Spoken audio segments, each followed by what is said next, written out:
Sin embargo, antes de hablar, si no te preocupes, antes de hablar de búsqueda, inicio la conversación compartiendo o revisando nuevamente el panorama de la situación de personas migrantes desaparecidas en México. El fenómeno migratorio carece de estadísticas exactas, como ya lo estaba mencionando Yarima, y las personas migrantes conforman uno de los grupos de población cuya situación estructural les coloca en amplias condiciones de vulnerabilidad. México se caracteriza por ser un país de origen, tránsito, destino y retorno de migrantes. La colindancia con Estados Unidos convierte la ubicación geográfica del país en una posición estratégica para flujos migratorios mixtos. Estamos hablando de migrantes económicos, refugiados, solicitantes de asilo, víctimas de trata de personas, migrantes objeto de tráfico, menores no acompañados y mujeres indígenas, entre otros. En este panorama, la Comisión Interamericana de Derechos Humanos nos dice que para muchas personas migrantes, el hecho de no ser nacionales del país en el que se encuentran favorece diversas violaciones a sus derechos humanos, convirtiéndolas en blanco de diversos delitos, malos tratos y actos de discriminación, racismo y xenofobia. Cuando hablamos de migrantes, en realidad hablamos de un inmenso grupo de personas que se mueven en un espectro de invisibilidad. Como ya lo mencionaba Yarima, el subregistro es un gran problema. Y en caso de ser victimizadas en territorio mexicano, difícilmente ingresan a las estadísticas oficiales. Uno de los hechos victimizantes a los que pueden estar expuestos es la desaparición. La desaparición, como nos dice González Villarreal, depende en gran medida de la denuncia. Es un efecto de regreso, por nombrarlo de alguna forma. Sin embargo, hacer la denuncia implica saber del acontecimiento. Y una de las principales dificultades que enfrentan las familias de personas migrantes para detectar el problema de la desaparición es la incomunicación durante largos periodos de tiempo con la persona en situación de movilidad. Incomunicación inherente muchas veces al proceso migratorio. Esta situación genera más incertidumbre sobre la desaparición de la persona y en ocasiones quienes se quedan en el lugar de origen solo logran confirmar la desaparición semanas, meses o años después de que ha ocurrido. Me imagino que la semana pasada estuvieron revisando un poco las cifras del REMPEDNO. De acuerdo con la Federación Mexicana de Organismos Públicos de Derechos Humanos, hasta abril de este año, al menos 2,000 personas migrantes se encontraban desaparecidas. Y esto es muy cercano a lo que tiene registrado el REMPEDNO, que son 2,298 personas migrantes. Y de ellas, 883 son mujeres. Vale la pena llamar la atención sobre esta cantidad de mujeres extranjeras desaparecidas en México y la edad que tenían al desaparecer, ya que de ellas, estas 268 se encontraban en un rango de edad entre los 15 y los 19 años. El dato no es menor si consideramos que la desaparición de personas migrantes se incrementó durante los últimos 12 años y que de acuerdo con el diagnóstico sobre la situación de la trata de personas, las niñas y mujeres representan el mayor porcentaje de víctimas de delitos en materia de trata de personas. Es importante considerar este panorama a la hora de realizar una búsqueda, ya que tal vez la persona a quien se busca se encuentra privada de su libertad y en condiciones de explotación. Sobre este tema, organizaciones como Brigada Callejera han encontrado a personas migrantes trabajando de manera obligada en fincas, tiendas de abarrote o cantinas de la zona sur del país. Es decir, Brigada Callejera es un buen elemento para coadyuvar en la búsqueda si ustedes se encuentran en esta situación. El acceso a la denuncia y la efectiva protección de derechos no es un hecho únicamente formal, es decir, no es suficiente con que existan normas que lo regulen. Las autoridades administrativas o ejecutivas deben garantizar la existencia de mecanismos accesibles para la recepción, tramitación y solución de toda denuncia, garantizando la participación de equipos multidisciplinarios. Algo importante en este contexto es, como ustedes ya revisaron la semana pasada, tener presente cuáles son los derechos de una persona migrante, porque a veces se piensa que, se insiste desde aparatos gubernamentales en que no se tiene el acceso a los derechos de los ciudadanos. Y por eso es que en esta diapositiva colocamos cuáles son los referentes en la ley de migración. De acuerdo con el artículo 66 de esta ley, la situación migratoria de una persona no impide el ejercicio de sus derechos ni de sus libertades. Esto está reconocido en la Constitución, en los tratados y en los convenios internacionales de los que es parte el Estado mexicano. Entonces es importante conocer estos artículos, estos tres son fundamentales, ¿no? El artículo 67 precisamente establece que todas las personas en situación migratoria irregular o regular tienen derecho a ser tratadas sin discriminación, ¿no? Y con respeto a los derechos humanos. Y a final de cuentas, el artículo 76 establece que el Instituto Nacional de Migración no puede hacer visitas de verificación migratorias en donde un migrante se encuentre en refugio, en protección, albergado. Esto es importante porque luego se teme acudir a poner la denuncia pensando que el Instituto Nacional de Migración les puede deportar, ¿no? Entonces es su derecho y está establecido en la ley de migración. Es importante conocer nuestros derechos. Y en el caso de las personas migrantes, pueden apelar también al derecho internacional de los derechos humanos.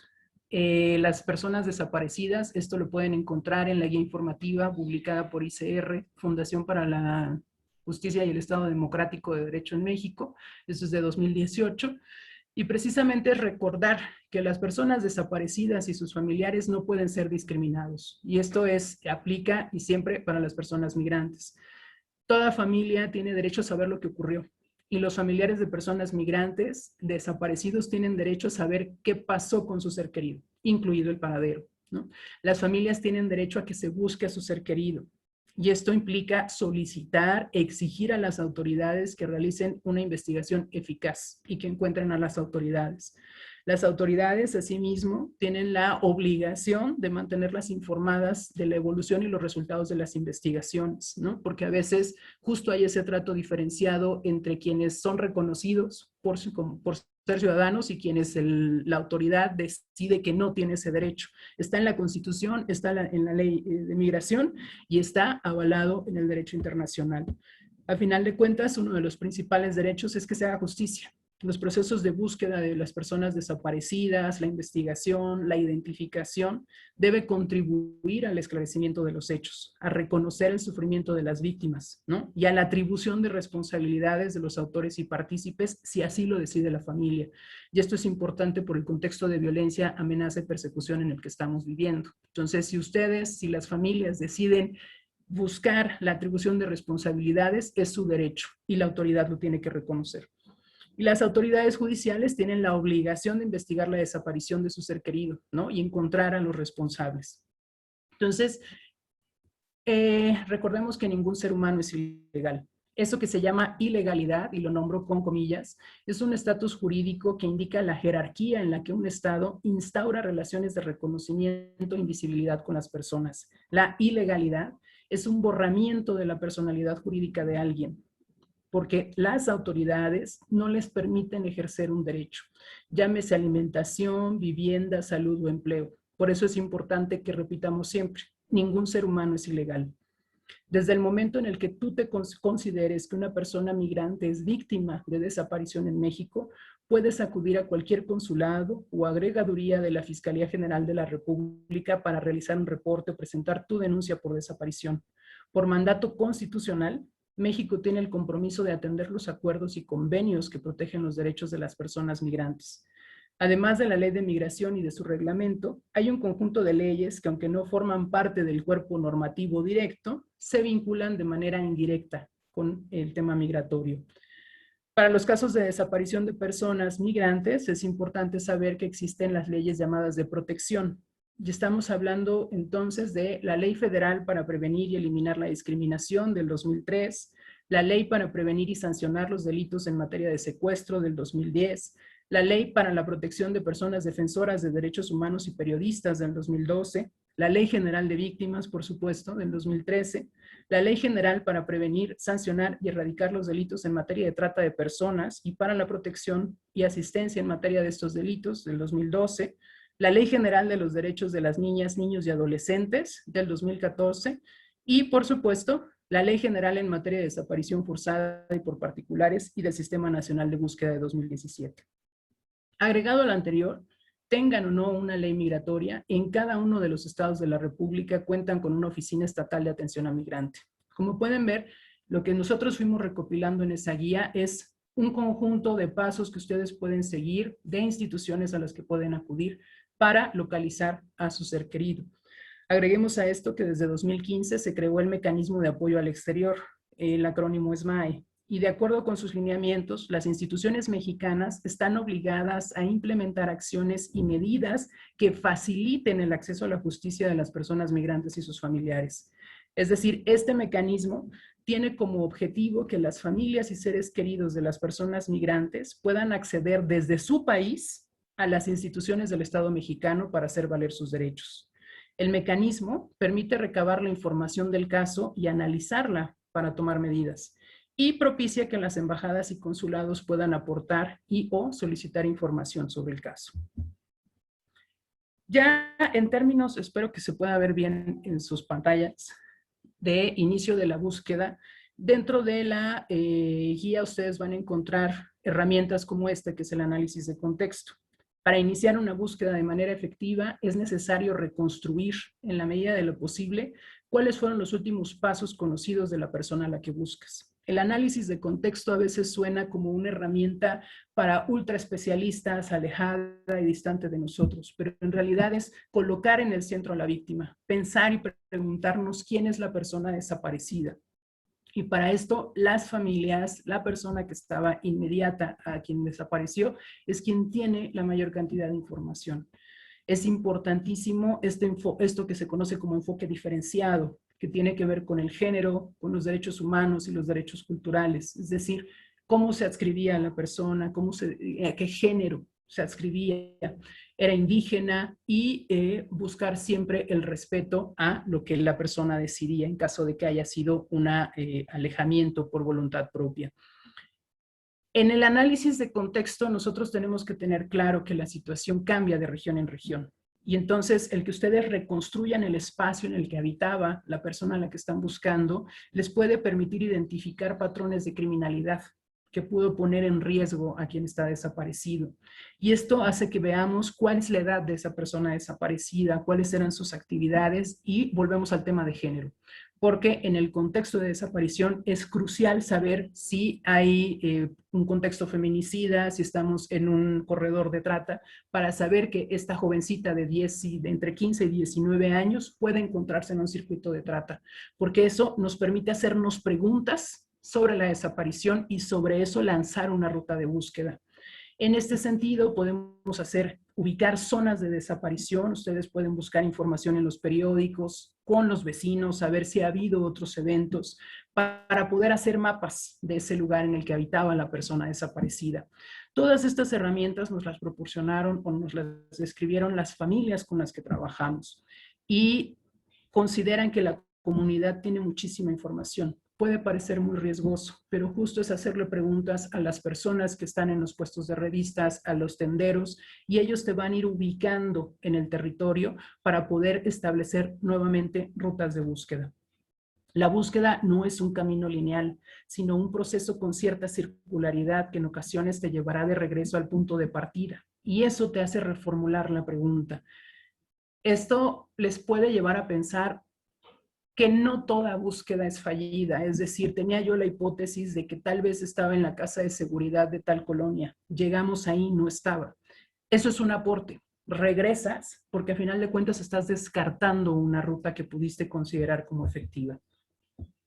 Una vez que hayas trazado la ruta de búsqueda, nos sugirieron que se incluyan las estaciones de autobús como un espacio para revisar, debido a la importancia que tienen el camino migratorio.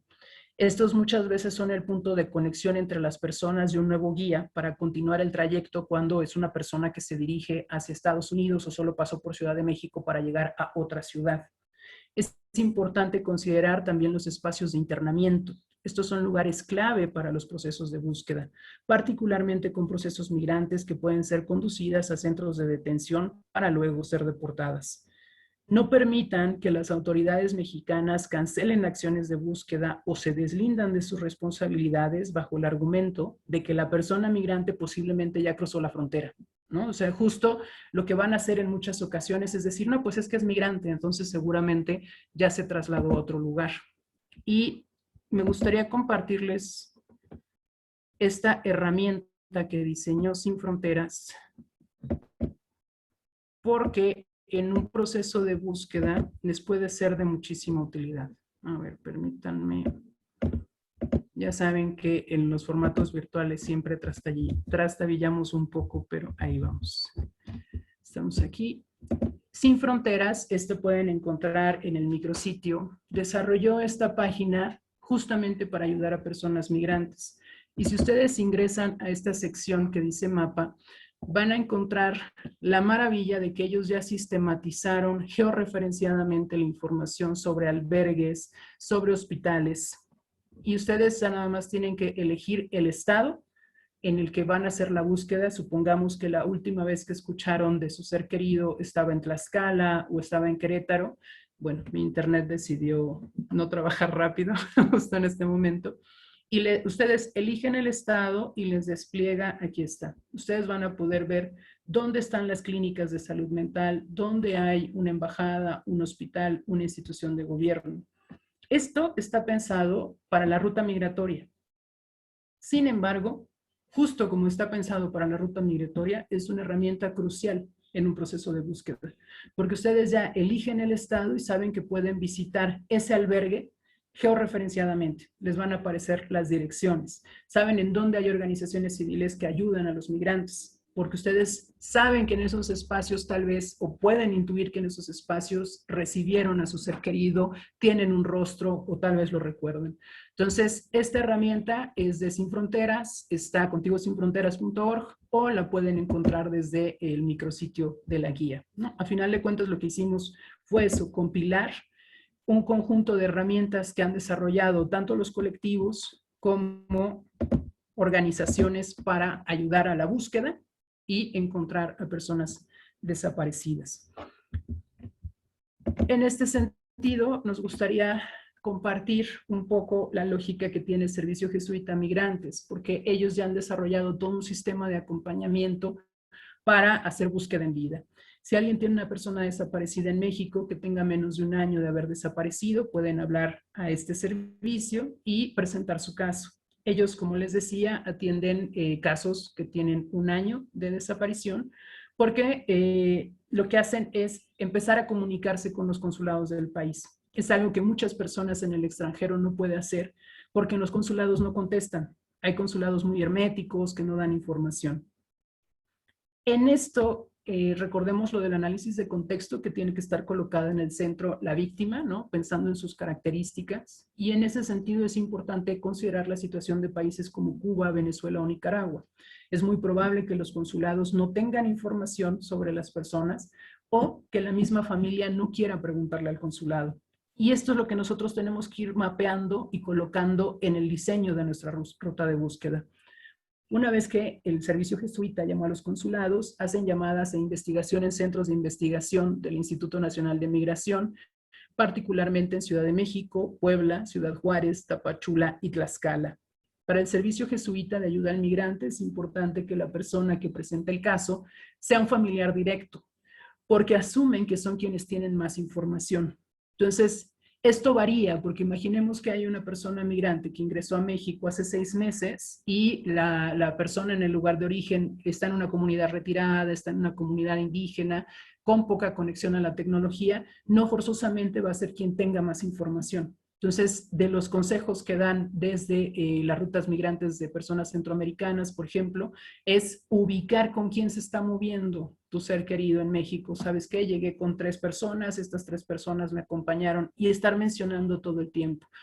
Dentro de la guía pueden encontrar una entrevista con Ana, bueno, en el micrositio, una entrevista con Ana Enamorado, que es una activista bastante reconocida en el país, una activista migrante, y ella hace un conjunto de recomendaciones a los migrantes en tránsito por el país para prevenir actos de desaparición. Regresando al Servicio Jesuita de Ayuda a Migrantes, ellos son parte de la red de documentación de las organizaciones defensoras de migrantes y en caso de ser necesario les pueden ayudar haciendo llamadas a los albergues para saber si las personas a las que están buscando pasaron por ahí y nuevamente trazar esta ruta. Es decir, la búsqueda siempre implica estar trazando mapas y rutas de posible localización de la persona. Cuando se imagina o se piensa que iban hacia Estados Unidos, el servicio jesuita puede buscar apoyo con el grupo Beta y preguntar si aparecieron en las operaciones del grupo de Beta. Y como pueden ver en la parte de acá abajo, mencionan a comisiones de derechos humanos, organismos internacionales, y esto tiene que ver ya con un proyecto de judicializar a futuro, ¿no? Entonces, Servicio Jesuita Migrantes puede comunicarse con la CNDH, aunque están conscientes de los tiempos de atención del organismo, ¿no? Y eso creo que lo tenemos que ubicar siempre, ¿no? Que apelemos a estos organismos. Nuevamente regresamos a la página. Déjenme volver a hacer este intento, porque el centro de la conversación el día de hoy es la desaparición forzada. Entonces, en algunas ocasiones se nos olvida o pasamos por alto que, aunque ya las familias nombran a todo como desaparición forzada, reconociendo que el Estado participa por acción u omisión en las desapariciones, el concepto como tal habla de la participación de agentes gubernamentales, que puede ser el Instituto Nacional de Migración, como este año ha quedado claro, tanto con el caso de Camargo a inicios de enero, o con la situación de la denuncia de un secuestro de un venezolano saliendo del aeropuerto hace unas semanas, ¿no? Entonces, si participa un agente gubernamental, estamos ante un caso de desaparición forzada. Y una de las rutas que más movilización da para rescatar con vida, evitar ejecuciones extrajudiciales, según nos comentaba Ariana García desde Piedras Negras, es el amparo. Eso que desde la Comisión Nacional de Búsqueda nombran como amparo buscador.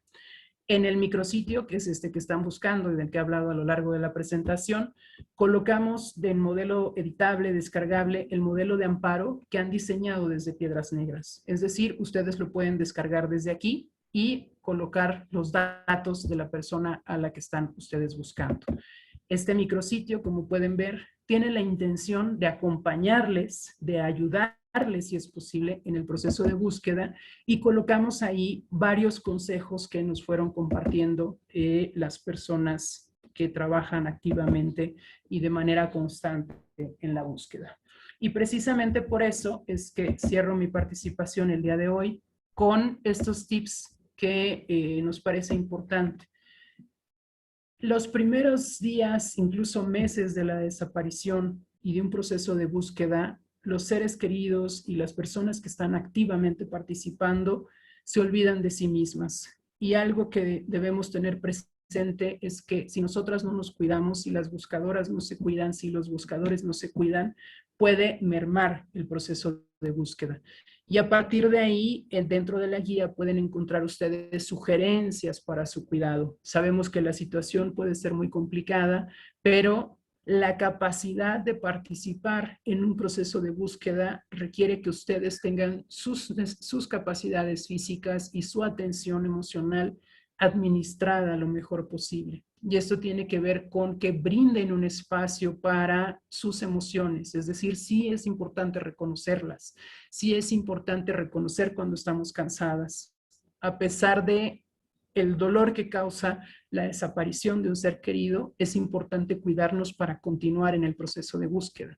Y por eso se les recomienda crear un espacio pequeñito al día en el que puedan desahogar todas las emociones que están enfrentando en este proceso, la frustración e incluso nombrar esas emociones.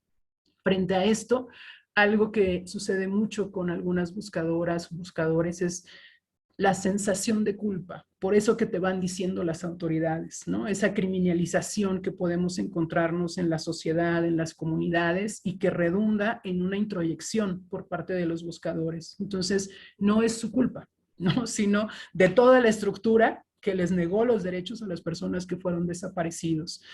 Y aunque pueda parecer banal, es importante recordarlo, es importante enunciarlo, ¿no? Entonces, por eso aquí está nuevamente los mecanismos de gestión del estrés y esto de separar las opiniones que nos vamos a ir encontrando en las comunidades, la estigmatización que hay alrededor de muchas personas desaparecidas o de nacionalidades específicas, como personas migrantes se van a encontrar con xenofobia, con racismo, y entonces sí implica aprender a generar mecanismos que permitan gestionar, ¿no? Eso es la persona, eso es racismo estructural, eso es xenofobia, eso no me corresponde a mí.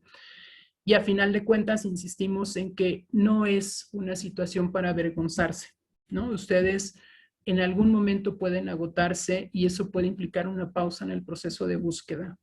Ojalá todas las búsquedas se resolvieran en las 24 horas que son indispensables para rescatar en la medida de lo posible con vida a quien estamos buscando, pero a veces las búsquedas se prolongan meses o años. Y si tú te agotas en ese proceso, es importante cuidarnos. No está mal descansar. Con eso concluiríamos nuestra participación. Muchas gracias. Mil gracias a Mayek, qué importante información nos ha brindado. La vez pasada en el conversatorio anterior nos decía Pablo Cala que finalmente el objetivo de enfrentarse a estas desapariciones forzadas o de hacer cualquier acción es encontrar con vida a los familiares, ¿no? Él lo recalcaba, pero sabemos que en el caso mexicano a veces lleva, como bien lo decías, un camino que es largo, que implica, por un lado, para los familiares, realmente tomar acciones frente a muchas autoridades de nuestros países de orígenes, pero también de México, que no actúan, que criminalizan, que sí, efectivamente ponen el centro en la víctima, pero para decir cosas que las criminalizan y que a veces hacen que se le eche la culpa, ¿no? Bueno, entonces, bueno, agradecerle mucho a Mayek. Yo creo que ahorita volvemos contigo. Yo tengo por ahí varias preguntitas. Me parece muy interesante toda esta información que nos has dado sobre la importancia del contexto, sobre el núcleo familiar, sobre cómo ir ubicando estas organizaciones que ya tienen un trabajo, tanto de familiares como Sin Fronteras y el Servicio Jesuita. Entonces, bueno, por ahora lo dejamos ahí, después volvemos. Le doy la palabra a Juan Carlos Gutiérrez, director de IDEAS. Mil gracias, Juan Carlos, por estar aquí con nosotros. Nada, bienvenido. Gracias, buenas tardes. Gracias por la invitación y también a ti, Yarima, y a Mayek por la excelente presentación. Creo que da algunos elementos a los cuales yo iba a hacer referencia, sin embargo, intentaré puntualizar algunos de los temas desde la experiencia que tenemos nosotros en la búsqueda y la investigación de casos. IDEAS lleva más o menos 8 años y nuestro trabajo es un trabajo de apoyo a víctimas de violaciones graves a derechos humanos, entre ellas, obviamente, la desaparición, víctimas de secuestro, tortura, ejecuciones extrajudiciales, y hacemos litigio nacional e internacional. Apoyamos a las personas en los procesos de denuncia, las acompañamos al Ministerio Público en la medida de las capacidades que tenemos para poder realizar el trabajo. El contexto jurídico de la desaparición es importante relacionarlo para poder hablar un poco y puntualizar después sobre la situación de las y los migrantes. Evidentemente, nos encontramos frente a un marco normativo que se regula por la Ley General en materia de desaparición forzada de personas, desaparición cometida por particulares y el Sistema Nacional de Búsqueda de Personas. Esa Ley General establece una serie de criterios, elementos que es importante revisar, y segundo, hay una serie de protocolos que son el protocolo homologado para la búsqueda de personas desaparecidas, el aprobado recientemente protocolo específico para la búsqueda de niños, niñas y adolescentes, y el protocolo homologado de investigación de casos relacionados con desaparición. Cada uno de esos protocolos es aprobado por las instancias del Sistema Nacional de Administración de Justicia, a excepción del protocolo de investigación que es aprobado por la Conferencia Nacional de Procuración de Justicia. La Ley General en materia de desaparición establece una serie de precisiones que yo creo que vale la pena señalar, porque no siempre estamos frente a una conducta de desaparición forzada, y hay que ser, nosotros intentamos ser estrictos, técnicos, porque el Ministerio Público va a tener que clasificar la conducta cuando se encuentre frente a una situación de este tipo. Y la Ley General señala o define dos tipos de conducta a las cuales nos enfrentamos, que son, digamos, muy importantes diferenciar. La primera de ellas es establecer que la desaparición forzada es un delito de sujeto activo calificado, lo llamamos los abogados o abogadas, en el sentido de decir que es de funcionario público que realiza el acto de detener a la persona de forma legal o ilegal o de cualquier manera y negar esa detención o negar la suerte o el paradero. Es decir, la intención es esa, es negar la suerte del paradero. Pero en muchísimos casos ya se señalaba que la desaparición forzada es un elemento que quizás no sea el mayor, sino la conducta que más se da es la desaparición que cometen los particulares. Es decir, nos enfrentamos a casos de grupos de delincuencia organizada que transitan en la ruta migratoria, grupos de personas que realizan actividades de lucro con las migrantes, redes de trata de personas, en fin. Entonces ahí nos tenemos que ubicar en un segundo supuesto, que es la desaparición, que son cometidas por particulares. ¿Cuál es la diferencia? Es el sujeto activo, es decir, que estamos frente a un servidor público en el primer caso, mucho más grave obviamente, y en el segundo caso estamos frente a un particular, que es quien comete el acto mismo. No es un secuestro, no es una detención arbitraria, sino que es un acto específicamente en la que el dolo, la intención de la persona que realiza el acto es desaparecerla de la faz de lo jurídico, quitarle la posibilidad de que se defienda jurídicamente frente a una detención o cualquier otro tipo de situación en la cual esté involucrada la persona. Un tema importante tiene que ver con la competencia para investigar estos casos, y en muchas situaciones es competente. Lo que el Código Nacional de Procedimientos nos señala es que la competencia se deriva por, uno, el sujeto que comete el acto, es decir, cuando estamos frente a un caso donde está el Instituto Nacional de Migración, la competencia en este caso, por ser funcionarios federales, esos sujetos, o por ser la Armada, el Ejército, cualquier otra, o alguien de la Procuraduría, de Fuerzas Ministeriales o Guardia Nacional, esa conducta es competencia de la Fiscalía General de la República. Que recordar para las personas que no son mexicanas o que no conocen el sistema mexicano, nosotros tenemos una Fiscalía General que atiende delitos federales y tenemos también fiscalías estatales que son competentes para conocer cierto tipo de conductas, para investigar los hechos, no para presentar la denuncia, porque la denuncia se puede presentar, como ya se señalaba, en un consulado o en una embajada o en una agregaduría, cuando la persona o el familiar se encuentra fuera del país, pero cuando la persona se encuentra aquí, se puede presentar, o hay que tener en cuenta este tema de la competencia. Es decir, si el sujeto que está involucrado como funcionario público es competencia del ámbito, es un sujeto que actúa o desempeña funciones federales, es de la Fiscalía General. Si la investigación es cometida por funcionarios policiales, estatales, o es realizada por personas que no sabemos a quién dependen, pues evidentemente todavía no se ha identificado y nos encontramos frente a una competencia de una fiscalía estatal. Ahora bien, se pueden dar casos donde la desaparición es cometida por un grupo de delincuencia organizada. Y cuando estamos frente a grupos de delincuencia organizada, la competencia es federal por fiscalías especializadas en ese sentido. Entonces, son dos temas que hay que empezar a precisar, y evidentemente, correlacionado con la desaparición, hay una serie de agravantes de la conducta, y una de ellas es precisamente el que la persona sea migrante, que su condición sea el de ser una persona migrante, afrodescendiente, persona embarazada, persona con discapacidad. Es decir, hay una serie de elementos que pueden señalarse como condiciones específicas, ya sea de vulnerabilidad o de condición de vulnerabilidad o de interseccionalidad, porque en muchos casos hablamos de mujeres migrantes que están siendo sometidas a redes de trata de personas y por eso son víctimas posteriormente de desaparición. O también por condición de género, mujeres migrantes que son o se dedican a actividades relacionadas con otro tipo de conductas, por ejemplo, la prostitución, la trata o cualquier otra circunstancia.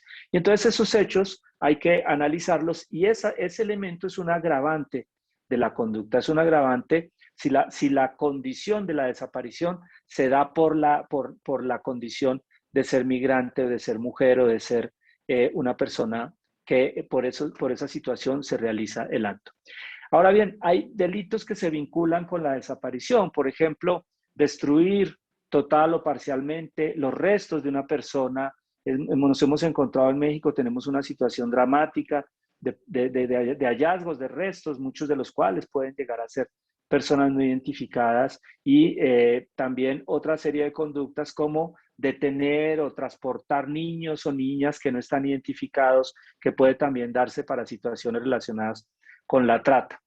Eso es entonces importante mencionar. Y segundo, destacar que la ley crea una serie de registros y allí se puede consultar también o se puede presentar y acceder. Uno es el Registro Nacional de Personas Desaparecidas, es el REMPED, que se encuentra en la Comisión Nacional de Búsqueda o en la página de la Comisión Nacional de Búsqueda.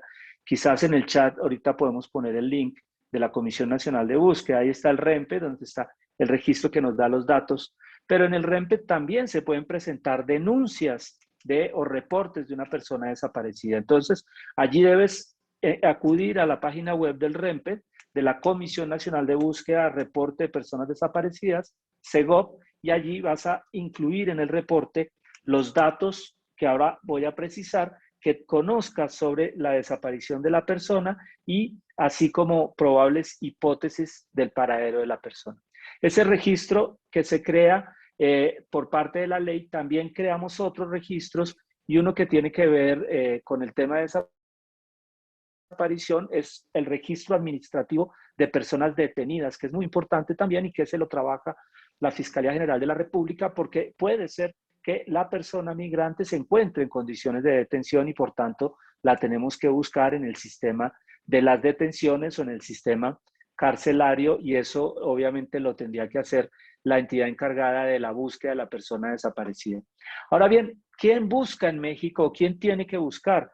Quien tiene que realizar la búsqueda es la Comisión Nacional de Búsqueda, conforme a la ley, y las comisiones estatales de búsqueda, que son comisiones que se crean precisamente para garantizar o realizar los esfuerzos de operar, gestionar, ubicar, localizar e identificar personas que son reportadas o que se encuentran desaparecidas. Entonces, la ley establece una serie de criterios de cómo se debe garantizar la búsqueda de las personas desaparecidas, y crea la Comisión Nacional de Búsqueda. También se crea, como ya mencionaba Mayek, el mecanismo de apoyo extranjero, y es un órgano que se crea, el mecanismo de apoyo exterior, que es un órgano que se crea para facilitar el acceso a la justicia de personas migrantes o sus familias que se encuentran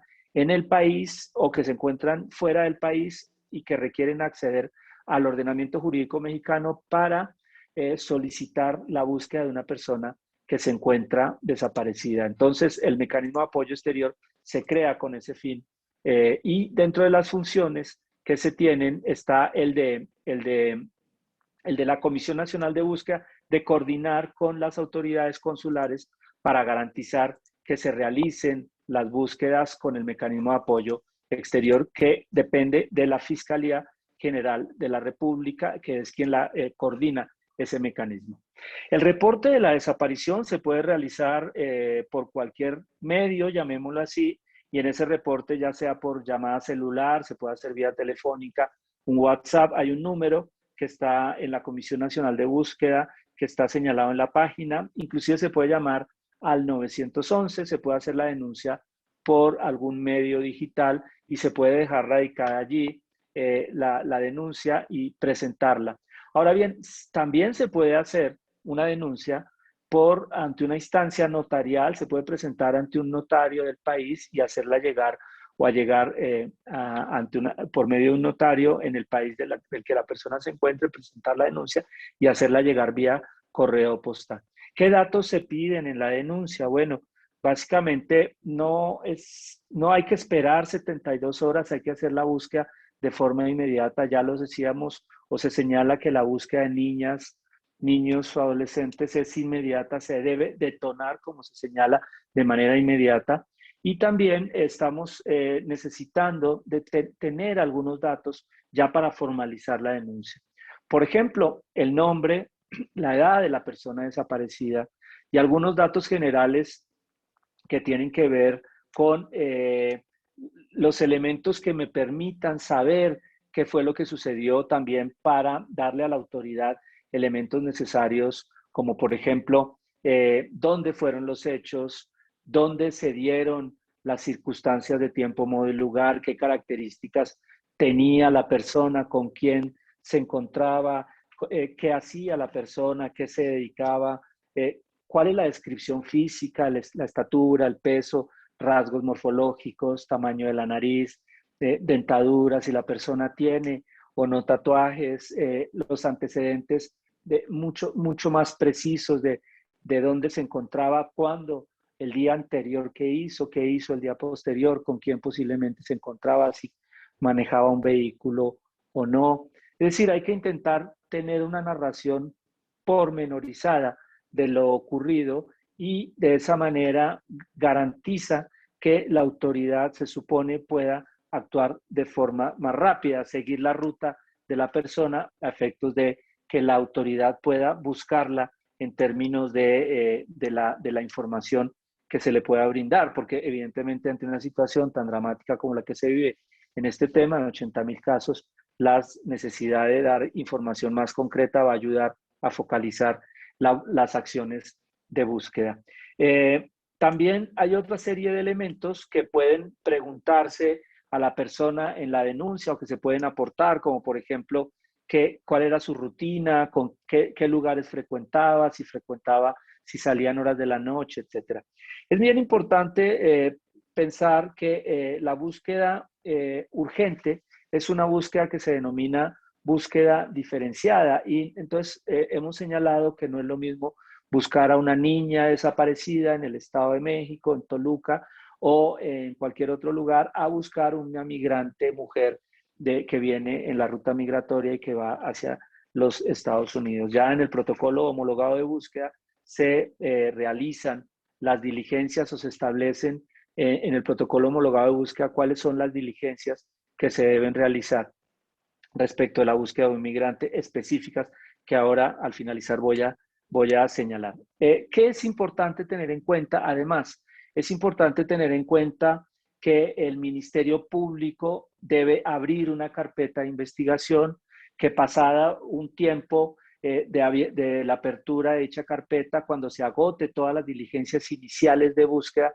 esa carpeta se debe formalizar y se puede solicitar copia de la carpeta para ir verificando cuáles son las diligencias que se han venido dando. Es importante también solicitar, o el Ministerio Público debe solicitar una serie de resguardos de información que es clave, por ejemplo, cámaras de seguridad de las calles donde el C4, el C5 debe guardar esas cámaras y es por eso el reporte entre más rápido posible es mucho mejor porque nos ayuda a conservar, ayuda a tener claridad sobre los reportes, sobre los videos que pueden ser testigos de los hechos o pueden ayudarnos a ubicar a la persona. También en muchos casos las redes sociales de la persona que la persona utiliza o maneja, inclusive acceso a las claves, a los correos electrónicos, etcétera.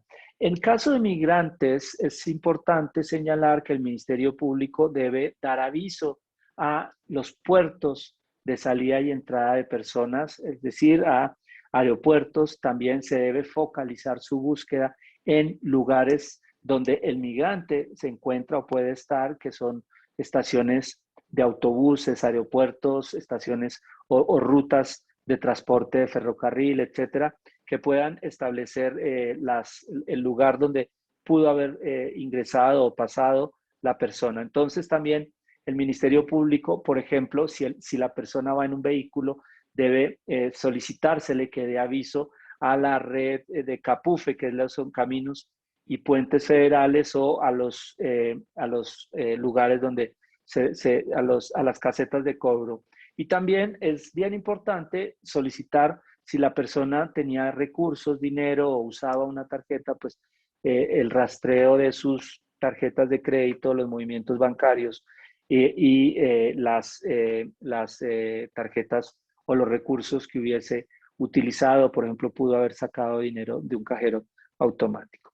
En el caso de una persona migrante desaparecida, el Ministerio Público le debe dar aviso al Instituto Nacional de Migración para verificar o que no haya salido del país de manera legal o que no se encuentre en una estación migratoria o que no se encuentre en un albergue, como ya se señalaba, y debemos también saber o conocer su número de teléfono celular, porque en muchos casos uno de los elementos que ayuda muchísimo a ubicar a una persona es la geolocalización y las sábanas de llamadas. También es importante que el Ministerio Público ordene la búsqueda en otros lugares donde posiblemente puede estar una persona desaparecida en general, como un hospital público o privado, como un albergue, un centro de reclusión, un centro de detención o cualquier lugar en ese sentido. Entonces, una vez presentada toda esa información, el Ministerio Público, esa información o esa búsqueda que se debe realizar por parte de las comisiones de búsqueda, el Ministerio Público, una vez realizada la apertura de la carpeta de investigación, si transcurridos ese tiempo no se ha logrado la ubicación, se abre formalmente una carpeta de investigación. Y entonces el Ministerio Público, una vez abierta esa carpeta de investigación, entre las 24 y 72 horas, debe empezar a realizar una serie de diligencias que son claves, como por ejemplo, aplicar una serie de cuestionarios. Esos cuestionarios los llamamos cuestionario AMPM, el cuestionario antemortem y postmortem. ¿Por qué? Pues porque podemos pensar, creemos o debemos descartar o no debemos descartar que la persona, una vez desaparecida, pueda encontrarse muerta, y entonces necesitamos tener datos de identificación genética, de identificación antropomórfica que nos ayude a ubicar a la persona y verificar los posibles situaciones relacionadas con servicios periciales. Y entonces se va a llenar un cuestionario antemortem, que es un cuestionario que se puede hacer o se debe hacer en el consulado también. El consulado o en la embajada debe facilitar el envío, por ejemplo, de placas dentales, de radiografías de la persona. Se puede hacer llegar por medio del consulado o la embajada a la carpeta de investigación que se encuentra abierta en el país. Se puede hacer llegar la información por medio de la embajada, y allí vamos a buscar o vamos a fotografías, el historial médico, algunas huellas dactilares y también alguna ropa con la que se encontraba una descripción, o alguna otra ropa que pueda, digamos, aportarse, señales particulares o aretes o algún tipo de, llamémoslo así, como de alhaja o joya que la persona pueda tener. Una vez, además de llenar este formulario AMPM, se debe hacer también una revisión, o el Ministerio Público le debe dar a la Policía Ministerial, que es un órgano auxiliar de acuerdo al artículo 21 de la Constitución, una orden de trabajo, y esa orden de trabajo tiene que, digamos, citar a las personas, ampliar las declaraciones, tiene que buscarse si la persona fue vista en algún lugar, allegarse al lugar de los hechos, buscar en las cámaras, en la ruta, etcétera, y también buscar algunos otros documentos como datos de vehículos, placas posiblemente que se pueden consultar, etcétera. Y también se solicita en ese caso el email del número celular y la solicitud que se hace a la empresa de telefonía para que entregue los registros de llamadas a la persona de la persona que se encuentra. Ojo, no es una orden judicial, sino es una solicitud que se hace para realizar el seguimiento de las llamadas telefónicas. No es una interceptación telefónica, que es así, requiere de, llamémoslo, de orden judicial. Una vez transcurrido ese tiempo y agotadas esas vías, se tiene que desarrollar un plan de investigación.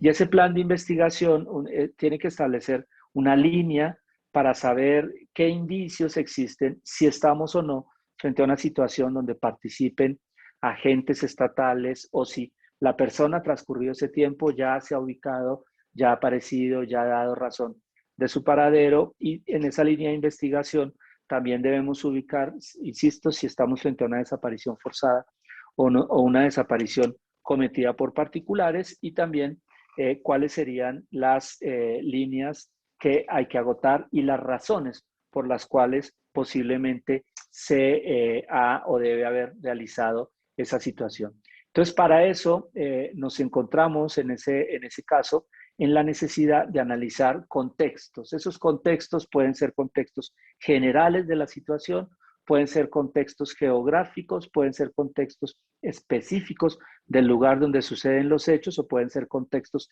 individualizados de la persona a efectos de determinar las posibles causas que pudiesen conllevar a la desaparición. El protocolo homologado de búsqueda de personas desaparecidas también ustedes lo pueden encontrar en Internet. Es un protocolo muy amplio, muy extenso, en el cual muchas personas participamos en su elaboración, y allí un poco se detallan, insisto, las acciones de búsqueda, pero también se establece qué hacer en caso de la desaparición de una persona migrante, donde estoy aquí resumiendo de manera muy rápida todas las diligencias que se tienen que desarrollar. Ahora bien, ¿qué sucede cuando la persona aparece? Bueno, la carpeta se cierra, y si la persona aparece,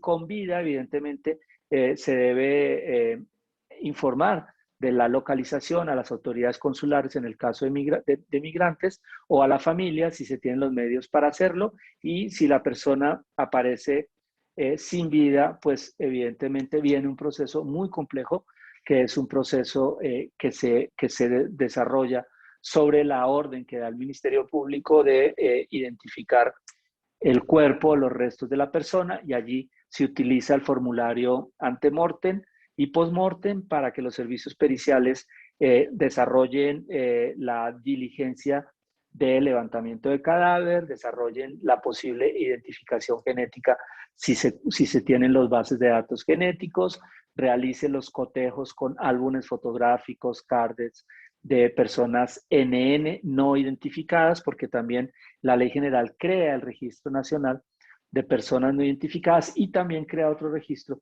que es el Registro Nacional de Fosas Clandestinas, que son registros que tienen que ver también con algunos elementos, y también un protocolo, que es el protocolo para el tratamiento de datos forenses.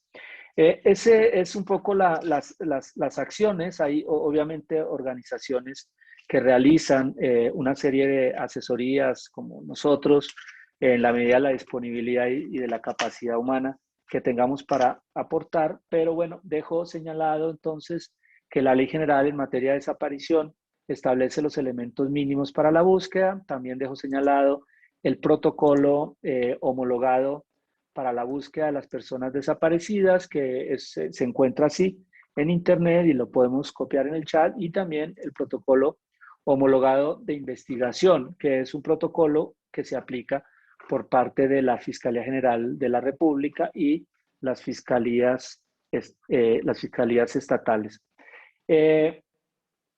Hay que decir que en muchos casos la búsqueda de una persona es un ejercicio muy complejo, muy difícil, en el que nosotros, las organizaciones de derechos humanos, que muchas veces no se nos menciona, hacemos un trabajo crucial en el apoyo, en el acompañamiento y en el litigio de los casos, y los abogados que acompañamos a las víctimas, pues es importante que se destaque la labor que se realiza, ¿no? Que hace Sin Fronteras, ya se señalaban, que hacen organizaciones como el Centro PRO, como IDEAS, como organizaciones en las regiones, como Fundem en Coahuila, y también la labor que realizan los colectivos de búsqueda de personas desaparecidas, que están conformadas por familias y que tienen una amplísima experiencia para apoyar y asesorar también a las familias. Bueno, eso es, creo que no sé si tomé mucho más tiempo o no, pero dejo abierto para que si hay alguna pregunta, con gusto estoy en la disposición de aclararla. Muchas gracias. Mil gracias, Juan Carlos, también valiosísima información. Un poquito como dando contexto quizás o para hacerles antes de las preguntas. Nosotros en la charla pasada encontrábamos esta información oficial en México, donde la mayoría de personas desaparecidas en México son de nacionalidad mexicana. Un segundo lugar que aparece se desconoce, después sin nacionalidad, enseguida por nacionalidad estadounidense, hondureña, guatemalteca, o sea, el gran grupo digamos, de migrantes que se puede decir en tránsito, seguida por personas de nacionalidad colombiana, otra vez salvadoreña y nicaragüense. Entonces, en el caso específico, por ejemplo, de esta nacionalidad colombiana, que está también aquí Yuli, que seguramente ya quisiera preguntarles a ustedes también, hay como ciertas especificidades. Nosotros por los casos o por lo que sabemos, a nivel de colectivos, digamos, de comunidad colombiana en México, es que se da mucho en redes de trata y tiene con un componente de género tremendamente marcado, ¿no? De vulnerabilidad de mujeres colombianas o venezolanas. Yo considero que desde que se cambió la ley de migración que permite la entrada a las personas sin visa, hay un como fenómeno que es de trabajadores o personas que vienen a trabajar aquí, que no es estas personas que van en tránsito para Estados Unidos, sino que sí se quieren quedar en México y que en ocasiones aprovechan el espacio que les da la visa de hasta 3 meses para trabajar y quedarse aquí. El caso de mujeres colombianas que a veces nos llega, se presume que sí es un tema de violencia de género, de trata, y es supremamente angustiante. ¿Por qué? Porque los familiares todos están fuera del país, están en Colombia, están en Venezuela, están en Perú, están en estos países. Los familiares no tienen como ni esta perspectiva de lo legal, de los derechos, de todo lo que las obligaciones del Estado mexicano. Tampoco les es fácil a veces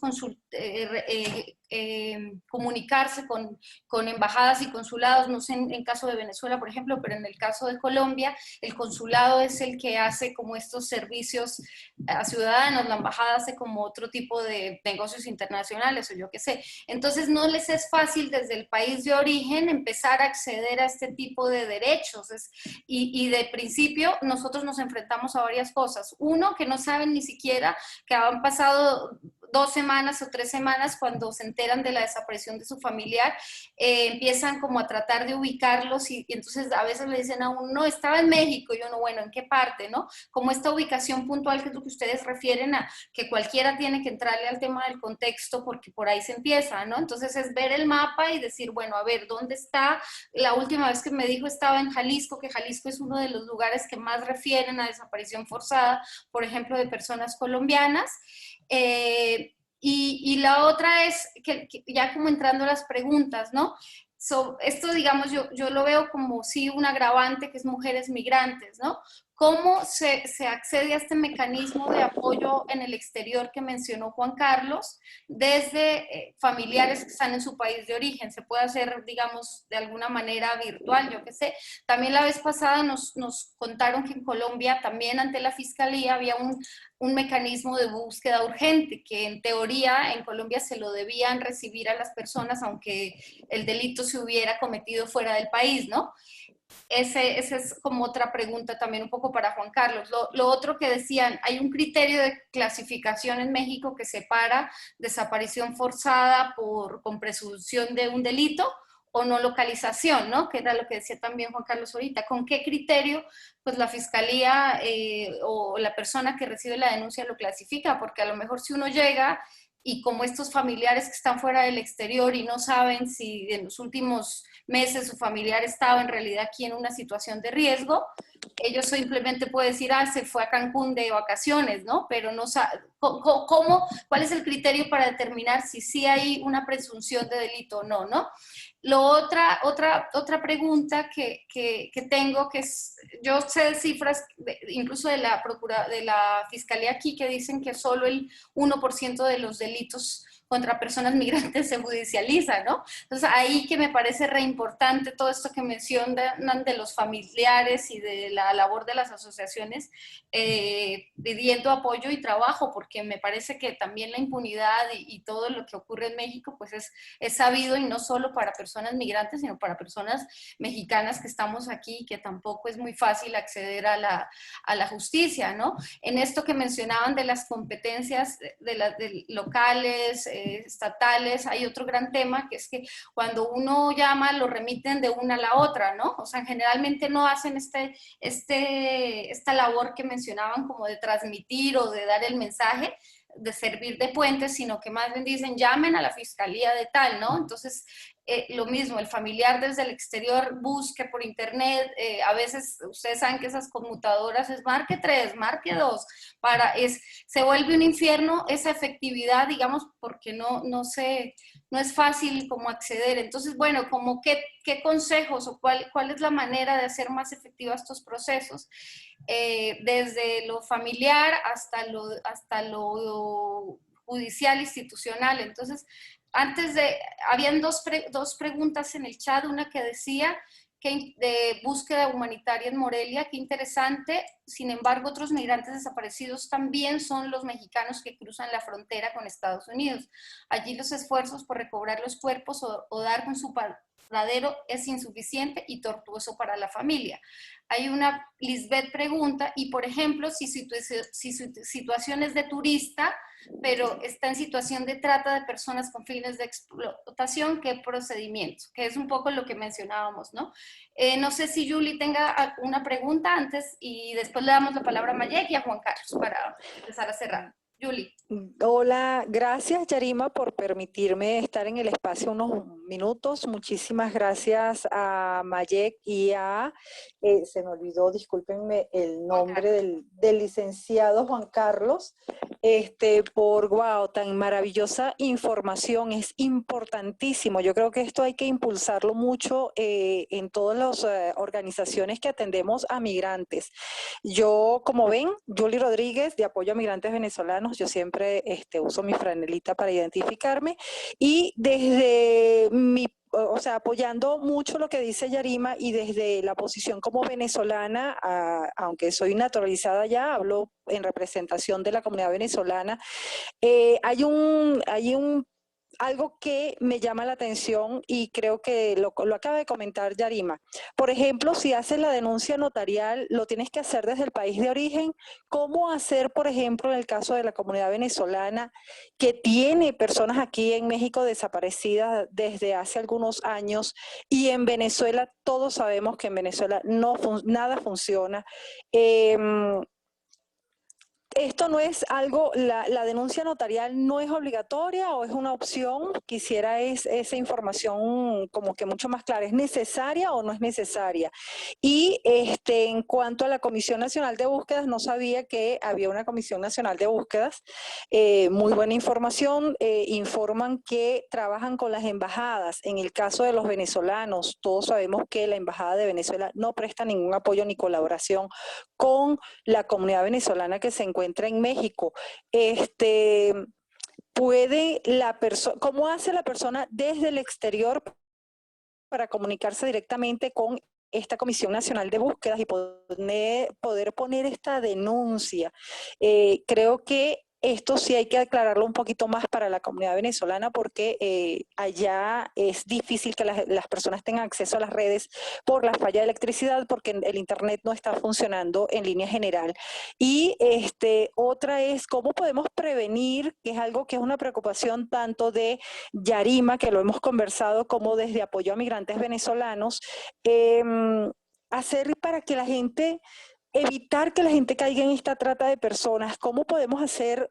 O sea, ¿se pudiera hacer algún movimiento nacional, hablar con todas las organizaciones que nos dedicamos a atender a migrantes, para impulsar esto y hacer entender a la gente, ten cuidado con la trata de personas, hacerlo como más mediático, quizás se podrá, es posible que con el apoyo de ustedes se pudiera hacer esto mucho más mediático, hacer mucho más charlas, mucho más temas, reuniones en Zoom, hacerlo a través de las redes sociales. ¿Es posible esto? Para ver si podemos de alguna manera dar como un alto a este problema que tenemos tan grande los migrantes, sobre todo las mujeres y la comunidad LGTB, que son los que más caen en este tipo son las víctimas prácticamente y caen más en este tipo de delitos. Gracias. Gracias a Julie. Entonces, le voy a dar la palabra a Mayek un poquito para ir cerrando y frente a estas como dudas, preguntas, comentarios que se han expresado. Y bueno, dejo lo estrictamente legal al colega, al compañero, no colega, porque yo no soy abogada, al abogado Juan Carlos. Pero respecto a la trata, una de las rutas que más impulsan los colectivos y organizaciones que tratan de prevenir es justo campañas de prevención, ¿no? Pensando que el enganche es crucial. Mencionaba también por eso a Ana Enamorado, porque ella en esta entrevista que está colgada en el micrositio hace recomendaciones para los migrantes para prevenir un proceso de desaparición. Y justo una de las complicaciones que se tiene en el mapa mexicano de la violencia es que a quien nosotros podemos considerar desaparecida, desaparecido, puede estar en realidad en una red de trata. Y esa es la importancia de poder ubicar con quién está nuestro ser querido en el país en el que está visitando, en tránsito o radicando de alguna manera. Entonces, tiene las complejidades que ustedes mismas están indicando, ¿no? La comunicación no es tan frecuente hacia su país de origen, pero sí mantener ese contacto y termina siendo como consolidar una red de cuidado. Estoy en tal lugar, estas personas son mis seres cercanos, ¿no? Mi vecina, mi vecino, mi amigo, mis 4 amigos colombianos que llegamos aquí o mis 5 amigos venezolanas que llegamos acá, para que en caso de que se pierda el contacto puedan pues establecer en algún momento esa ruta de retroalimentación hacia su país de origen. Y esto en términos de los tips que comparten las buscadoras ciudadanas, ¿no? Por eso mencionaba también a Brigada Callejera, porque ellas tienen procesos que le llaman de cuidado ciudadano, cuidado colectivo, y que justamente es si nosotros ya intuimos que las mujeres, los hombres están en una red de trata, particularmente trabajo sexual, es aproximarnos a la comunidad en donde pensamos que puede estar la víctima, ¿no?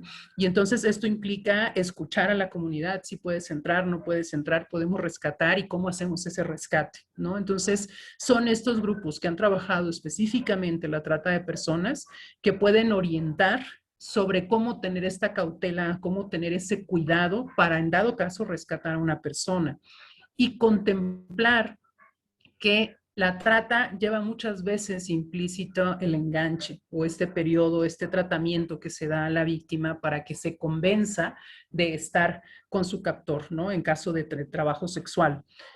Y eso implica la complejidad de la localización, porque rescatar a una persona puede tener esa arista del enamoramiento. Entonces, aunque nosotros queramos rescatar a una persona, si no hemos hecho el trabajo de apoyo psicosocial, de rescate completo, puede existir el riesgo de que vuelva a ser enganchada de alguna manera, ¿no? Entonces, justo la importancia de poder aterrizar al alcance de todas nosotros el análisis de contexto, que no es algo que necesitas a la unidad de análisis de contexto de la Fiscalía, sino que ustedes mismas pueden reconstruir la red de relaciones en las que estaba su ser querido, el contexto inmediato, la comunidad que había, hay delincuencia, hay redes de trata, hay prostíbulos, había trabajo. Pensemos en los varones que en México han sido enganchados con ofertas laborales, ¿no? Y que terminan en Jalisco, volvemos al estado, obligados a trabajar forzadamente para la delincuencia organizada. Y también se sabe de Veracruz, ¿no? Entonces, es poder ubicar la red de relaciones en el territorio que tiene nuestro ser querido, la persona a la que estamos buscando, y es algo que podemos hacer y es algo que han aprendido a hacer las colectivas y los colectivos con el paso de los tiempos. La ruta de búsqueda forzosamente está anclada en que nosotros comprendamos el territorio en el que estaba la persona a la que estamos buscando. Y ese es el problema que se tiene si estamos en otro país, ¿no? Y lo que implica es, en este foro, en este contexto, no sé si solamente nos están viendo personas migrantes, pero a veces las mexicanas, los mexicanos, olvidamos esa dificultad.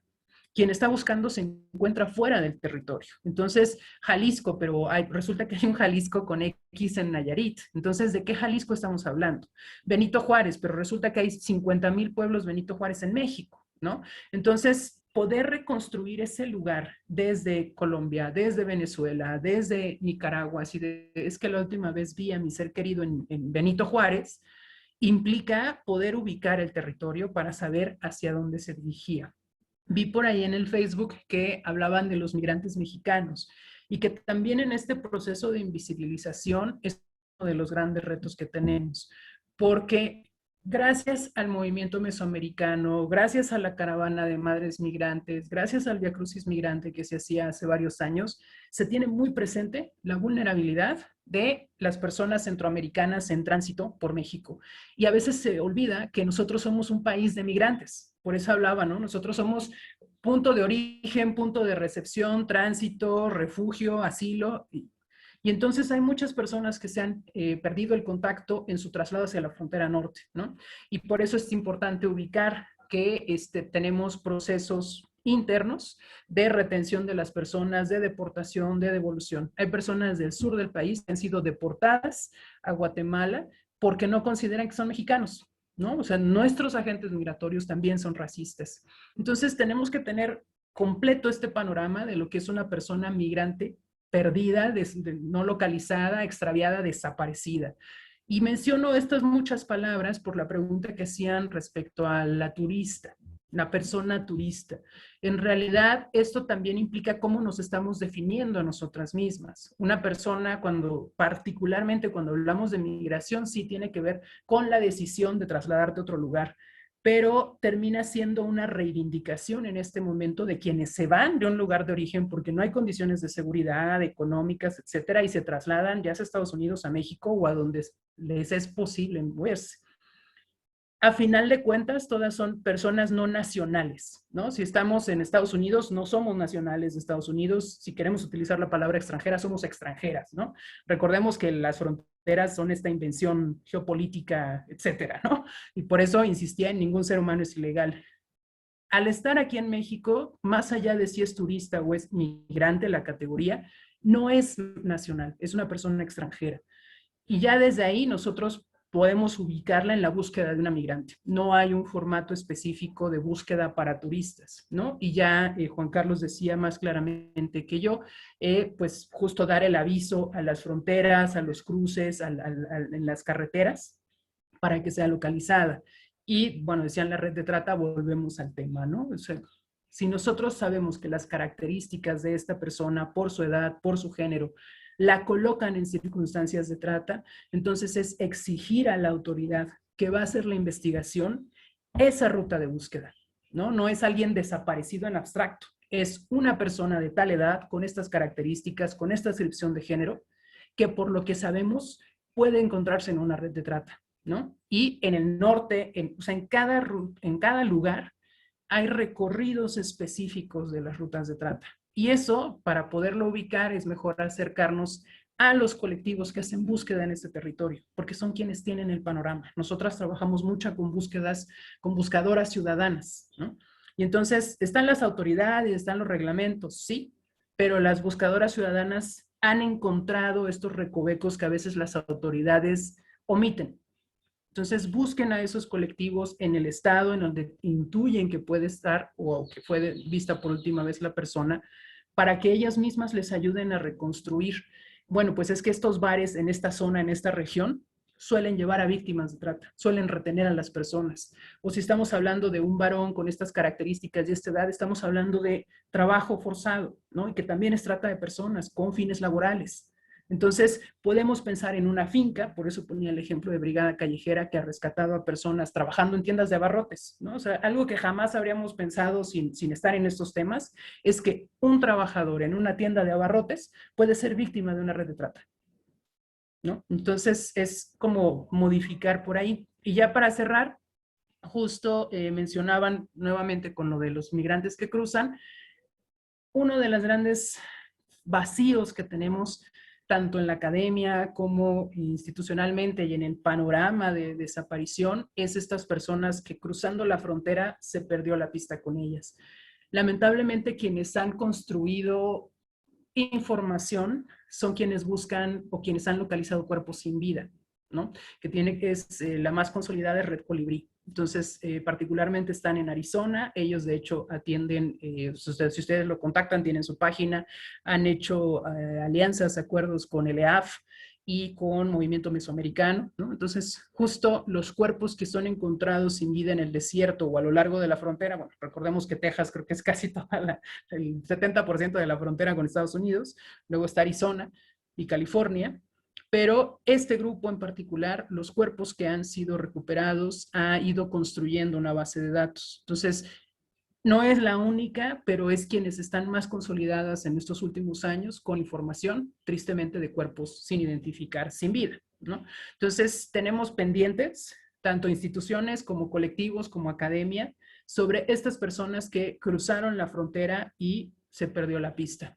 En la página de nuestra guía pueden encontrar una sugerencia de centros de detención en Estados Unidos para que puedan también localizar ahí, y por eso mencionaba Servicio Jesuita Migrante, porque ellos también hacen llamados a centros de detención en Estados Unidos, ¿no? Entonces, justo la importancia de repetirnos, ninguna persona es ilegal, es ubicar cómo nuestras características nos racializan en la estructura. En el país en el que estemos vamos a ser racializadas, ¿no? Entonces, cruzando Estados Unidos nos van a catalogar como ese migrante indocumentado, irregular, y desde allá entramos a otro sistema, ¿no? Reglamentario, institucional, y entonces como para ellos es ilegal, puede estar incluso en una prisión. Entonces, la búsqueda en vida implicaría poder acceder a esos registros de detención penal en Estados Unidos, porque muchos migrantes son catalogados como criminales en Estados Unidos, ¿no? Entonces, es justo ir complejizando y ampliando nuestras redes de búsqueda.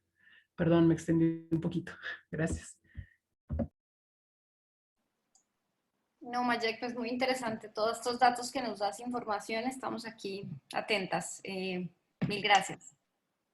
Juan Carlos, ¿estás por ahí? Sí, aquí estoy, aquí estoy. Sí, gracias también, sí, a Mayek por la información que da. Creo que ha sido, entre los dos hemos intentado abordar la mayor cantidad de temas o puntos que surgen. Es un tema muy complejo, evidentemente, que no podemos agotar de manera inmediata. Empiezo intentando retomar algunos temas que planteaba Julie, señalándole a Julie que sería interesante que se revise las facultades que establece la Ley General de Desaparición en materia de prevención de la desaparición. Me parece interesante que puedan solicitar una reunión como colectivos organizados de víctimas con la Secretaría de Gobernación, especialmente con la Comisionada Nacional de Búsqueda de Personas Desaparecidas, porque la ley señala en el artículo 158 en adelante que la Fiscalía, la Procuraduría deben realizar medidas de prevención. Inclusive la Cancillería está involucrada, la Secretaría de Relaciones Exteriores. Entonces, debe realizarse en campañas que puedan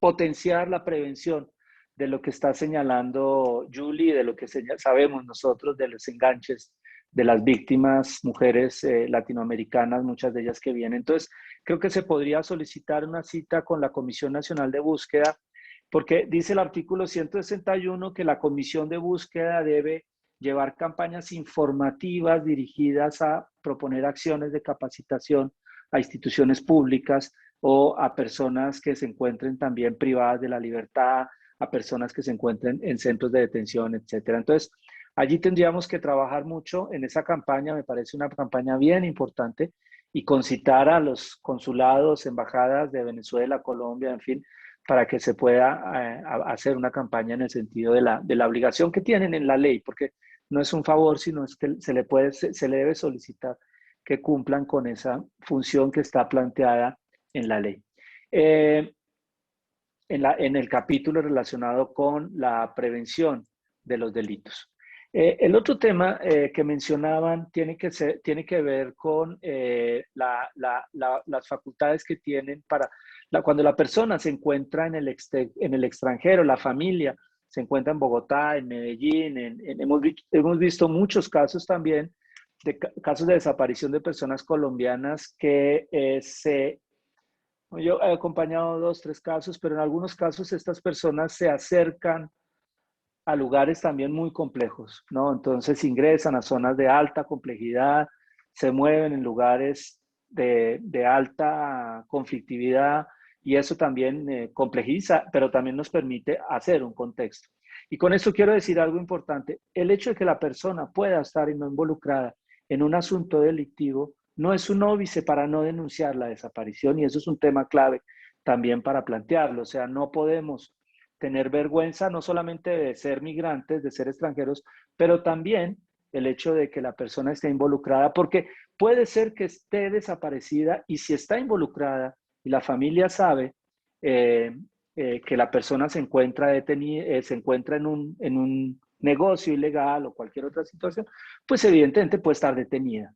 Entonces se le debe buscar en un centro carcelario y por lo menos lo más importante es descartar que la persona se encuentra desaparecida, que es lo más importante. Activar la búsqueda de la persona es un elemento que hay que realizar cuando se pierde o en qué momento se debe garantizar cuando han pasado un número determinado de horas. La ley habla de 72 horas.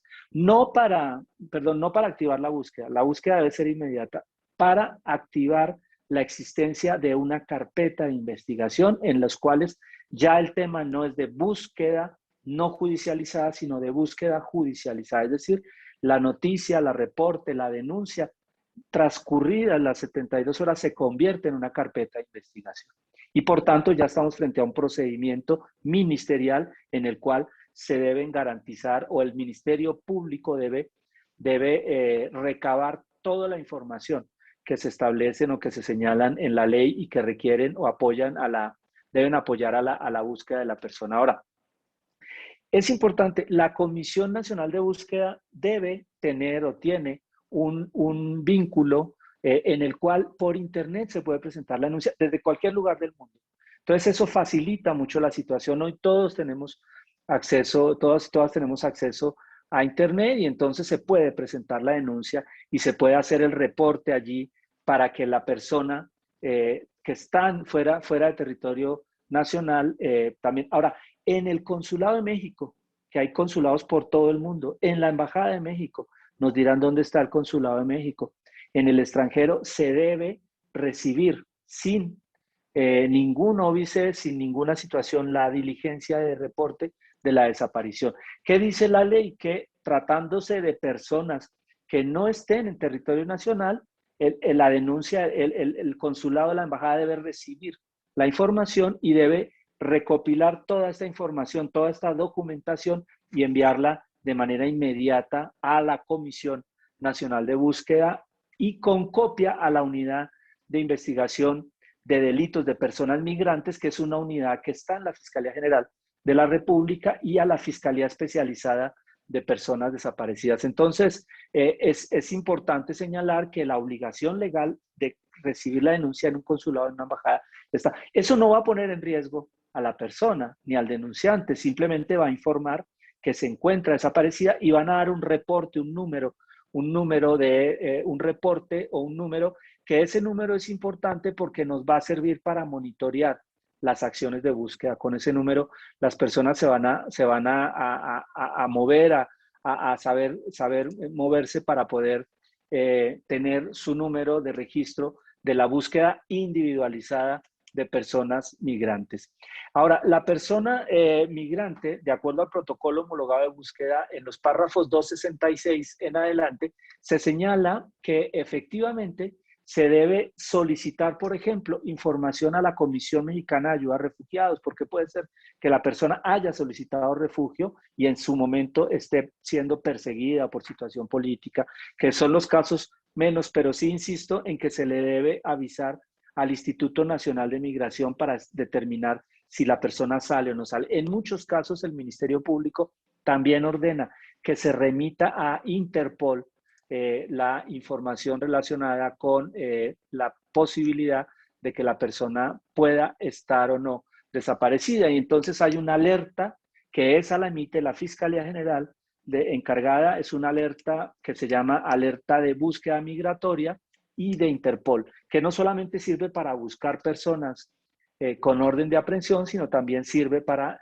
reportar o buscar personas que puedan encontrarse desaparecidas y que se active. Entonces, obligatoriamente dice el protocolo de investigación de la Fiscalía General de la República que se tienen que establecer alertas de búsqueda migratoria por Interpol. Ahora, el mecanismo, esa solicitud de mecanismo de apoyo exterior no es más que la solicitud de que se active todo el aparato consular, todo el aparato, digamos, de la Secretaría de Relaciones Exteriores para que pueda recibir las denuncias y pueda realizar y facilitarle al familiar todas las acciones necesarias para recoger o recabar la información que se pueda requerir en términos de la situación o de la identificación de la persona migrante. La búsqueda individualizada también debe en los Estados Unidos, cuando el caso tiene que ver con migrantes extranjeros, hay una serie de páginas de internet que están señaladas en el protocolo y son efectivas. Es la página del Servicio de Inmigración y Control de Aduanas de los Estados Unidos, donde así se puede acceder y allí se puede consultar los bases de datos de personas detenidas, desaparecidas y no identificadas. Es decir, puede ser que el migrante venezolano, colombiano, hondureño, cualquier cosa haya pasado por México, no lo encontremos en México, pero haya seguido el camino y haya ingresado a Estados Unidos. Y entonces puede estar detenido en una prisión en Estados Unidos o puede haber pasado o haber sido detenido y deportado en los Estados Unidos, y allí hay una serie de hiperlinks en ese protocolo donde se puede acceder siguiendo hipervínculos para buscar, por ejemplo, también está el registro de personas privadas de la libertad de la Oficina Federal de Prisiones y registros estatales en departamentos en los estados. Por ejemplo, en California hay un hiperlink, o en Texas hay un hiperlink, en Nueva York hay un hiperlink, donde se pueden buscar en los centros de detención de la persona donde posiblemente también, donde puede estar. Cierro un poco, bueno, habrían otras cosas, digamos, más que hablar, pero es importante que dentro de las diligencias de búsqueda se pueda ver la posibilidad de solicitar que el familiar pueda ingresar a México para coordinar la búsqueda, que pueda ser, o sea, se puede solicitar una visa humanitaria o se podría solicitar una visa humanitaria que ayude a que la familiar de la persona desaparecida pueda buscar, pueda venir a México a realizar las diligencias de búsqueda y de esa manera, pues, digamos, el hecho de que, de que la familia esté aquí buscando, pues facilita y ayuda a impulsar mucho más la búsqueda. Lo que pasa generalmente con el tema de búsqueda de migrantes es que casi ninguna organización se dedica a darle seguimiento a la carpeta de investigación, porque es muy complejo estar dando seguimiento a la carpeta. La familia pierde contacto con el fiscal o con la fiscalía, y la comisión, por ejemplo, de atención a víctimas, que debería cumplir alguna función en ese sentido, no lo hace. La Comisión Nacional de Derechos Humanos tampoco es su función. Entonces, quizás habría que pedirle a la Comisión Nacional de Búsqueda que esté pidiendo información a las fiscalías para que el familiar pueda estar enterado de qué ha pasado con su denuncia, ¿no? Entonces, pero insisto, sí, estamos en una situación donde, si bien lo decía Yarima, estando aquí en México, estando en la Ciudad de México, las carpetas son difíciles, darle seguimiento, evidentemente estando en el extranjero es mucho más complicado ese seguimiento. Y bueno, dejo por ahí, creo que hay muchas otras cosas que señalar. Ya Mayek, la doctora, ha dado información muy importante, y solo cierro con algo, y es que hace poco estuve conversando con una persona que trabaja en una unidad especializada de análisis de contexto de una fiscalía, y me decía que la mayoría de los casos de desaparición de mujeres migrantes no tenían que ver tanto con temas de trata, sino tenían que ver mucho con violencia doméstica, con violencia en el hogar. Es decir, mujeres que vienen, contraen matrimonio se casan en territorio mexicano y son víctimas de violencia en el hogar, violencia feminicida, violencia machista y violencia. Y son, como ocasión de esa violencia, surge la desaparición de la persona. Entonces, ese es un dato que creo que habría que corroborar, pero también hay que incluirlo en las dinámicas de la migración. Es decir, estamos hablando, entendiendo la migración como la persona que cruza por territorio mexicano, y yo creo que no solamente es eso, sino el migrante que radica en México, que vive en México, que hace su vida aquí, que regulariza su situación, como muchos de los casos que hemos tenido, donde son personas que son regularizadas. Por ejemplo, en mi caso, que soy nacionalizado hace 20 años, en tu caso también, que eres nacionalizada, Yarima o Julie, y en ese sentido, pues en ese caso, también tienen que activarse los protocolos de búsqueda de los consulados, ¿no? Cuando la persona es migrante y se encuentra legal en el país y sufre una situación de desaparición. Y también en ese sentido sí es importante el otro tema, y es la repatriación de restos, que también es un tema muy complejo, y es qué sucede cuando se encuentran los restos de la persona desaparecida, coinciden con un migrante o con una persona que vive en el extranjero, o que su familia se encuentra en el extranjero. Bueno, hay una serie de pasos que establecen que la Fiscalía General de la República y la Comisión Nacional de Búsqueda son las entidades que, coordinando con la Secretaría de Relaciones Exteriores, deben intercambiar la información para garantizar procesos de repatriación de personas y de restos a las familias que se encuentran fuera de México. Es decir, existe una obligación legal del Estado mexicano de apoyar en la repatriación de los restos de las personas desaparecidas que se encuentran en territorio mexicano y que son identificadas. Bueno, gracias. Gracias, Juan Carlos. Solo sobre este último punto, esto en solo desaparición forzada, porque también ese es un tema que cada rato sucede, que hay feminicidios y que, por ejemplo, primero pues le dicen a los familiares que no pueden sacar los restos hasta dejado un tiempo determinado porque fue una muerte violenta, ¿no? Y segundo, nadie les ayuda, ni México ni Colombia, ninguna de las dos autoridades en general apoyan con costos o sea, apoyan con trámites, ¿no? Pero esto siempre es un problema, porque digamos lo mismo, son migrantes digamos, de bajos o escasos recursos, que la familia también está guerreándosela en su país de origen, y que cada rato nos enfrentamos a vacas para repatriar cuerpos, ¿no? Entonces, esta obligación de ¿en qué casos? En materia de desaparición señala, solamente. desaparición, no forzada, desaparición en general, porque en materia de desaparición se señala en el protocolo, dice que las personas, que las instituciones, la Comisión Nacional de Búsqueda y la Fiscalía General, junto con la Secretaría de Relaciones Exteriores, deberán coordinar la repatriación de personas y la restitución de restos a las familias fuera de México. Eso está señalado allí y nos remite al numeral 6.1 de la localización sin vida de las personas, donde sí existe la obligación legal de coordinarse para que la persona, los restos sean enviados a territorio de la persona donde se encuentre. Evidentemente, siempre van a haber razones económicas de que no hay recursos, pero la obligación legal está, y se tendría que insistir en que México está obligado a repatriar a una persona que se encuentre en territorio mexicano y que deba ser repatriada. Ahora, es verdad y es cierto y es claro que si la persona ha sido víctima de un hecho violento, ya sea está en una investigación de feminicidio, está en una investigación de secuestro, está en una investigación, inclusive habiendo sido ella posiblemente involucrada como agresora. También puede suceder que ella esté involucrada y haya aparecido muerta. El cadáver no se podrá repatriar hasta en tanto no se agoten todas las diligencias necesarias de identificación forense, de peritajes que se requieran establecer, lo cual puede ser muy largo. ¿Qué sucede en esos casos? El protocolo forense nos establece que la persona puede quedar en el servicio médico forense, digamos en las gavetas del servicio médico forense, en los refrigeradores que se encuentran allí, con su catálogo de identificación, con el nombre, con su ficha, y con una ficha de identificación que se establece cómo se debe llevar en los servicios médicos forenses. Si la persona se encuentra identificada y debe quedar allí.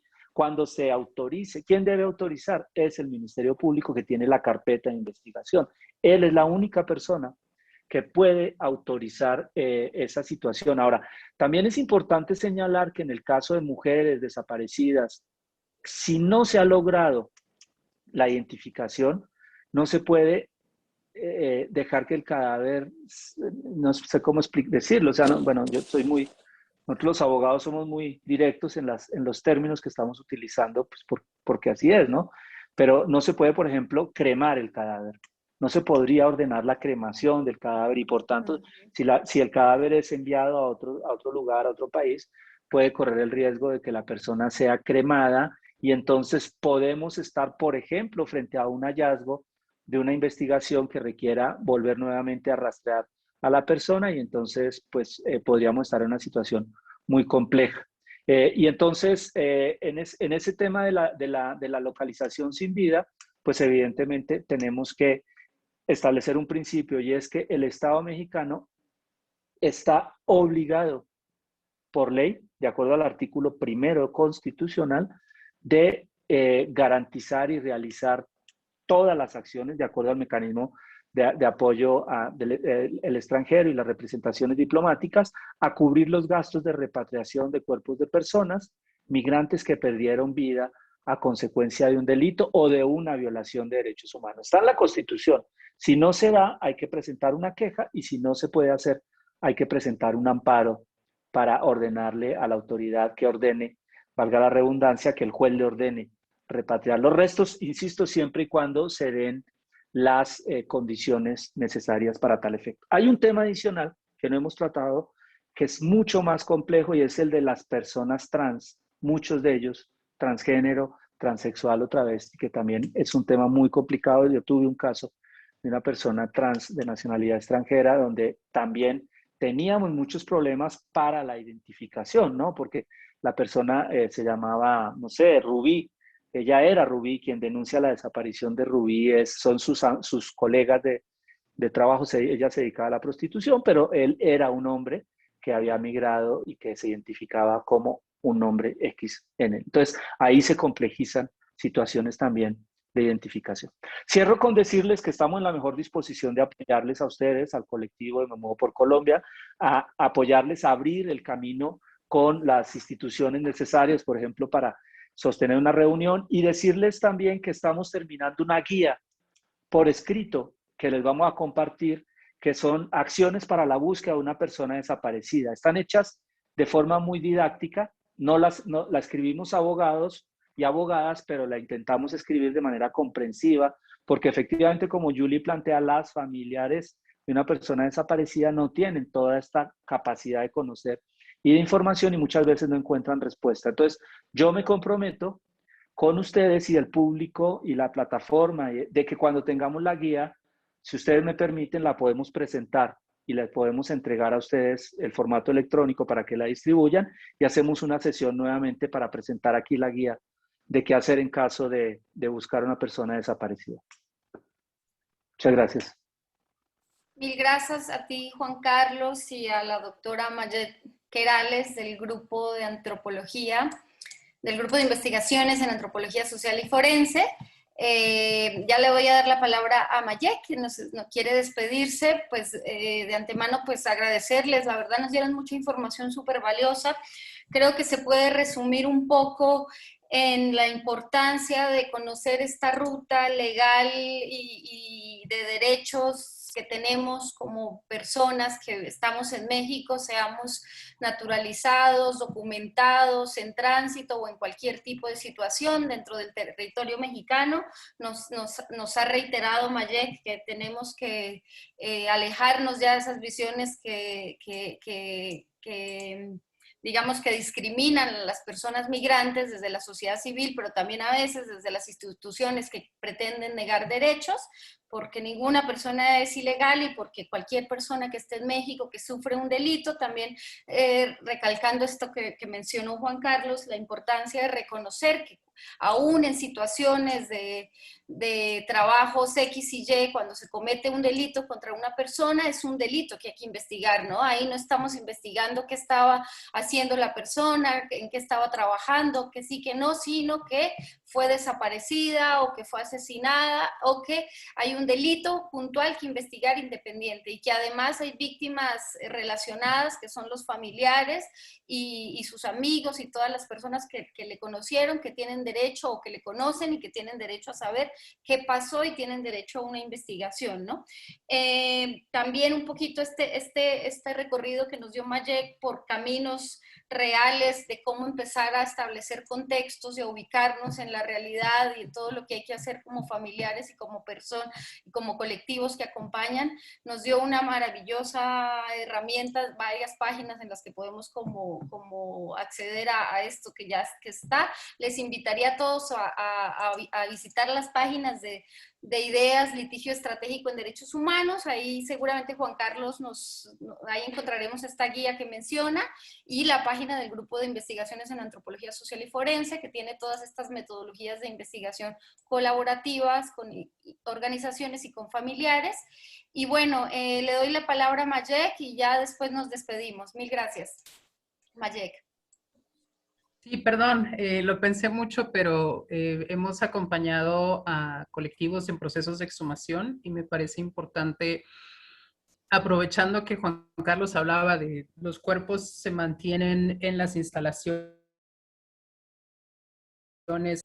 puede tener el detalle de que terminen inhumados de manera irregular por el mismo estado. Pueden revisar los casos de Jojutla, pueden revisar los casos de Tetelcingo, pueden revisar el trabajo que están haciendo en Coahuila.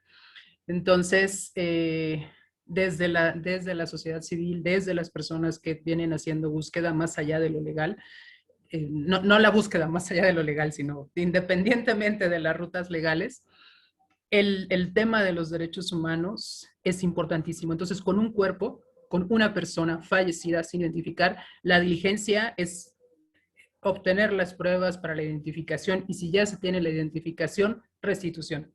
¿No? O sea, en la necropsia, ahí se tienen que hacer los análisis, no tienen por qué resguardarlo durante años y menos inhumarlo, ¿no? Esto lo comento porque a veces en estas frases de las diligencias y tal, como familias que no tenemos la obligación de tener todo este panorama, pues nos perdemos, ¿no? Entonces lo comento porque es una situación real en el país. Están las exhumaciones en Coahuila, pueden buscar la información, están haciendo exhumaciones masivas desde hace ya varios años. Este año han trabajado muy arduamente en eso en Coahuila, en Tetelcingo, en Cojutla. Pueden buscar las consecuencias, pueden ver el documental Volverte a Ver, ¿no? Que justamente es el acompañamiento a madres buscadoras en esos procesos de exhumación.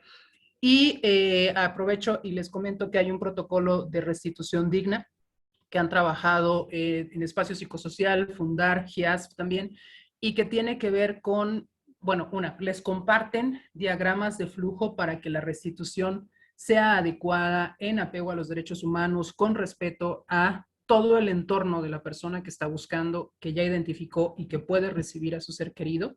Entonces, por ahí pueden encontrar esta información y justamente cuáles son las malas prácticas en las que han incurrido las instituciones en estos procesos. Perdón, muchísimas gracias. No, mil gracias a Juan Carlos, a Mayek, a Julie y a todas las personas que nos acompañaron hoy en esta charla. Espero que no sea la última y me parece que sí es importante un poco como ponerles atención a todas estas estrategias y rutas y acciones que podemos seguir haciendo como sociedad civil frente a esto, ¿no? Entonces, bueno, muchas gracias a todos y a todas. Buenas tardes.